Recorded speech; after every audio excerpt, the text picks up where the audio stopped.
decidiu. Aí eu pergunto, o MBL, e por que o Renan Santos decidiu entrar na política? Vamos lá. Qual é a câmera? Tá nessa daqui. Essa aqui, ó. Essa aqui? Então, perfeito. Eu não participo, só para ficar claro, o MBL não organizou as manifestações de 2013, que seria o caso do Passe Livre. Sim. A gente surge em 2014. Inclusive o 14 é um número muito especial pra gente, a gente vai ver ao longo da entrevista. E o objetivo nosso, né, como eu falei, o Brasil, ele erra demais. As presidências da República no Brasil, a política brasileira se encaminhou para um misto de troca de favores, para um misto de viver de assistencialismo e não de produtividade, um misto de impunidade, um misto de aceitação da existência do crime organizado, aceitação da violência. E isso precisa ser brecado. Se a gente não brecar isso, o país ele vai se decompor. É um país que já se odeia a si próprio, é um país que está passando por crises econômicas, políticas e sociais severas e que tem um potencial, estranhamente, de ser uma das maiores nações do mundo. A gente dispõe de recursos naturais, de uma população grande, a gente tem grandes tecnologias em áreas importantes, vai da aviação para a agricultura de alto desempenho. E aí, por que razão, mesmo tendo tudo isso, a gente não dá certo? Desatar esse nó para fazer dar certo é o que me dá vontade de entrar na política. Eu quero entrar para a história sendo como o cara que desatou um nó. O nó que faz o Brasil ser um país pobre, um país que hoje é um fracasso, é um país que dá errado, que tem sua população feliz. É um país hoje que, mesmo sendo uma nação jovem, vê a população indo embora. Imagina, o Brasil hoje é um país de imigrantes. Pessoas estão emigrando para outros lugares. Precisamos mudar isso. Então, essa é a minha motivação. Quero entrar para a história como alguém que resolveu esses problemas. Dr. Rui Corrêa. Sua biografia tem um currículo, além da criação do MBL, que tem representação na Câmara, o Kim, né? Teve um outro também que foi, hoje é dissidente, né?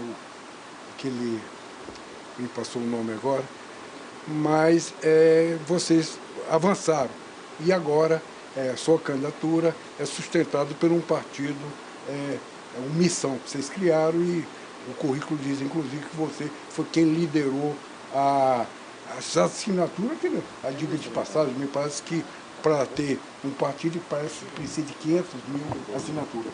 Quase 550 mil. Pois é. Então é um trabalho hercúleo, é de se entender. Eu queria saber, porque depois a gente vai para as questões mais estruturadas, que você quer falar de presidência, de Brasil, desenvolvimento, industrialização, mas eu queria saber como é que está a densidade do partido hoje no plano nacional. É um partido já todo sedimentado nos estados? Sim. No processo de formação, né, o partido surge do movimento. A gente tinha um movimento de jovens chamado MBL. O movimento existe, ele tem sua função, ele tem seus congressos, seus eventos. O MBL está lá. Como ele tinha presença nacional, a gente juntou a militância e falou, vamos coletar as assinaturas para fazer o partido. E aí surge o Partido Missão. E eu coloquei como regra o seguinte elemento. A lei manda que a gente consiga as assinaturas em pelo menos 9 estados. Você tem uma meta mínima para bater em 9 estados da federação. Eu falei, nós vamos bater nos 27. Porque ao fazer os 27, a gente ia deixar a estrutura pronta para o surgimento do partido enquanto, vamos dizer, figura política nesses estados. Exato. O partido tem que ser orgânico. Então, eu não precisei, quando eu montei, fazer o que esses partidos do Centrão fazem, que é tipo, lá na Bahia passa o partido para fulano, em Goiás passa... Não. Foram as próprias pessoas que ajudaram a coletar, que hoje ajudam a gente a administrar o partido e que são os próprios candidatos. É um partido muito orgânico, é um partido de verdade. É um partido feito por pessoas e ideias. E hoje isso permite que eu rode o Brasil. Todos os lugares que eu vou vai ter uma rede de apoiadores com pessoas espalhadas. É quase, não sei se o senhor já viu aquele filme Clube da Luta. Tem um filme, é maravilhoso aquele filme, que ele cria uma irmandade de homens espalhados secretamente em todos os lugares dos Estados Unidos. Pois bem, nós somos assim. Em todos os lugares que nós somos haverá alguém nosso apoiando, ajudando a construir o nosso projeto. Estamos batendo papo com Renan Santos, pré-candidato a presidente pelo partido Missão. Renan, você tocou em um assunto que é a questão imigratória e eu gostaria de saber o que, caso você ganhe a presidência, o que é que você faria para poder diminuir a saída, né, dos brasileiros para outros países? De maneira clara, tem que fazer o Brasil ser um país bom de se viver. Quem está indo embora não é qualquer pessoa. Está indo embora, primeiro, antes de tudo, o capital humano de qualidade, as pessoas mais inteligentes. Então, um jovem inteligente que quer construir uma empresa, que ele quer ter um emprego na área de tecnologia, ele não consegue no Brasil. Você pega milhares de jovens que se formam no ITA. Ou eles vão trabalhar lá em São Paulo, no mercado financeiro, que não tem nada a ver com engenharia, ou os caras vão para os Estados Unidos. Boa parte dessas pessoas capazes vão embora e estão indo para os Estados Unidos. Os Estados Unidos querem. Esse tipo de imigrante, vê se os Estados Unidos reclama. Eles querem puxar para eles, se chama brain drain, é um dreno de cérebros, ele quer levar os cérebros para lá. Eu tenho que manter os cérebros no Brasil, e dado que a nossa formação de capital humano no Brasil, ou seja, a formação de pessoas brilhantes não está acontecendo, eu ainda tenho que trazer gente de fora. Eu vou precisar trazer japonês, vou precisar trazer coreano, vou trazer chinês, americano, russo, para abrir empresa no Brasil, para investir em tecnologia. A gente precisa trazer essas pessoas. As grandes nações fazem isso e o Brasil ficou muito para trás. Para fazer isso, eu preciso ter uma economia que funcione, eu preciso ter regras jurídicas que sejam estáveis e eu preciso ter segurança física. Eu estou falando assim, a pessoa andar na rua sem ser assaltada, para que as pessoas possam migrar para cá. Os gringos, eu falo isso com toda tranquilidade, adorariam se mudar para o Brasil para abrir suas empresas. O clima é bom, a vida é gostosa, há uma leveza aqui que você não encontra nos países de primeiro mundo. Porém, isso tem que se reverter também. Cidades bonitas, cidades limpas, ausência de crime organizado e possibilidade de ganhar dinheiro. Isso um presidente tem que resolver, que aí os brasileiros ficam e os gringos, que são o material humano bom, gringo, vem pra cá. Até porque, pra deixar claro, até falei isso de Santa Catarina. Gringo que não vem pra cá agregar, eu vou fechar a fronteira. A gente tá recebendo um monte de imigrante lá da Venezuela. O que nós ganhamos com isso? Boa parte dessas pessoas estão no Bolsa Família.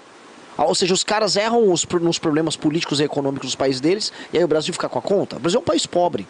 Então, capital humano para abrir empresa, para investir, para trabalhar com tecnologia, quero. Agora, migração desenfreada, não. Central de Política Especial, estamos batendo papo com Renan Santos, pré-candidato a presidente pelo partido Missão, ele que vem do movimento MBL, Dr. Rui Corrêa. Renan, você fala algumas questões de economia. Eu queria que você explicitasse esse plano seu, o plano econômico, porque você fala, você se contrapõe, por exemplo, você afirma-se de direita, mas uma direita mais moderna, avançada, mas ao mesmo tempo você diz que vai reduzir o tamanho do Estado, você fala muito isso, mas, por exemplo, até agora você não falou como serão, ou como é que você vai desobstruir esses pontos, esses elos estruturantes do país. Onde é que está o problema?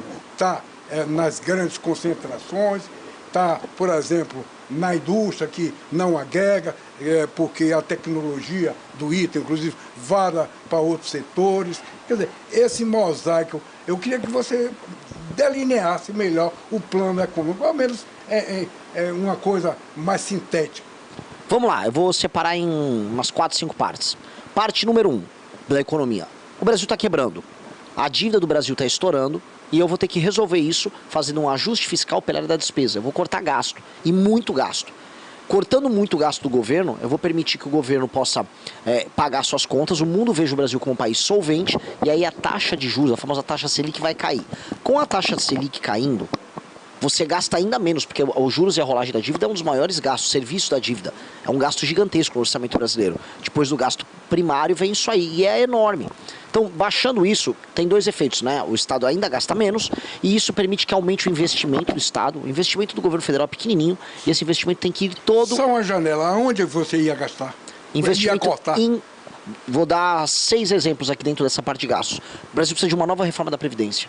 O Brasil precisa fazer uma desindexação dos aumentos dos gastos na área da aposentadoria do BPC. Hoje eles têm gatilhos automáticos. Não teria ganho real. O ganho real tem que ser dado por um presidente. Vai ser assim. A economia cresceu no meu 2º ano de mandato, 3º ano de mandato. Beleza, eu posso oferecer um ganho real no final daquele ano. Agora, aquilo não pode ser dado por um gatilho automático com o aumento do salário mínimo. Hoje, com o aumento do salário mínimo, aumenta todas as despesas. Aí o que acontece? Isso vira inflação, isso vira depreciação do poder de compra. Aí eu até aumento o valor de um salário, ou o valor de uma aposentadoria, mas os produtos vão ficar mais caros. Aí não adianta nada. Esse é o problema. As pessoas estão vendo uma ilusão. Com o ganho, com essa correção, e me diminuindo os juros, diminuindo a pressão inflacionária, o que eu acabo gerando o dinheiro que a pessoa recebe vai valer mais, porque o produto não vai encarecer tanto e você não vai ter tantos juros para pegar dinheiro. Hoje, do jeito que está, não, você vai ter um ganho real. Você não vai ter um ganho real nenhum, se o dinheiro não está valendo. As pessoas percebem que mesmo trabalhando está difícil comprar um celular, está difícil comprar comida, está difícil comprar um carro. Por quê? Porque nosso dinheiro vale nada. Isso, nos Estados Unidos o termo que eles dão é affordability, é a sua capacidade de comprar as coisas com o salário que você tem. Hoje a nossa capacidade de comprar coisas diminuiu, porque o Estado gasta demais e a economia entra num quadro de descontrole. Então não adianta eu ficar iludindo as pessoas. Tem ganho real? Não tem, porque a pessoa está perdendo dinheiro do outro lado. Hoje não dá para comprar nada.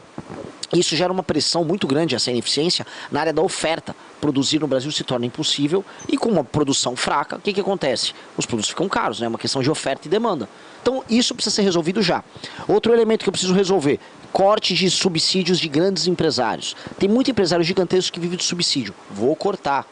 Vamos diminuir muito. Privilégios no alto funcionalismo. Vou cortar. Reformas internas com carreiras na área do alto funcionalismo do governo federal.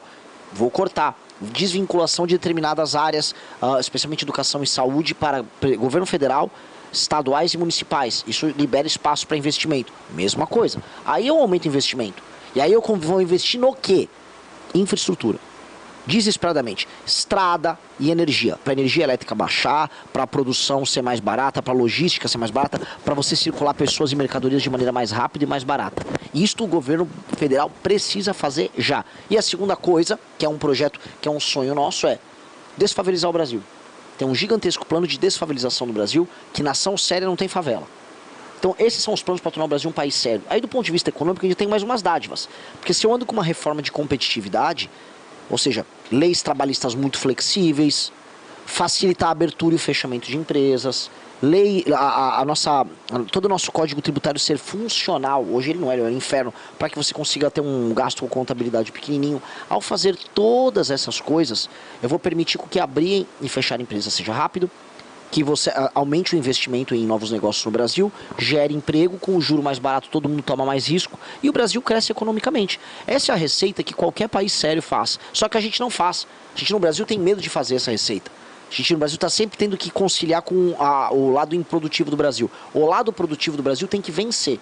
Ou seja, a pessoa que está trabalhando e produzindo, está nos assistindo, a pessoa que é um entregador, uma mulher que trabalha em casa fazendo bolo para vender, todo mundo, o do pequeno empresário ao trabalhador, esse lado tem que vencer. Esse lado está sempre perdendo pro político malandro, pro político corrupto, pro banqueiro corrupto, pra pessoa que não quer fazer. Que hoje tem uns encostados, o cara que não quer fazer nada, homem marmanjo de 25 anos, quer receber Bolsa Família e ficar em casa. Eu tô ao lado do produtivo. E vou fazer o improdutivo trabalhar. Esse é o jogo. Agora é simples. Se você gostou desse conteúdo, se inscreve no canal, ativa o sininho e dá aquele like. Isso ajuda o canal a crescer e mais gente a ter acesso a esse tipo de conteúdo. Missão No Cut, todo dia cortando a verdade para você.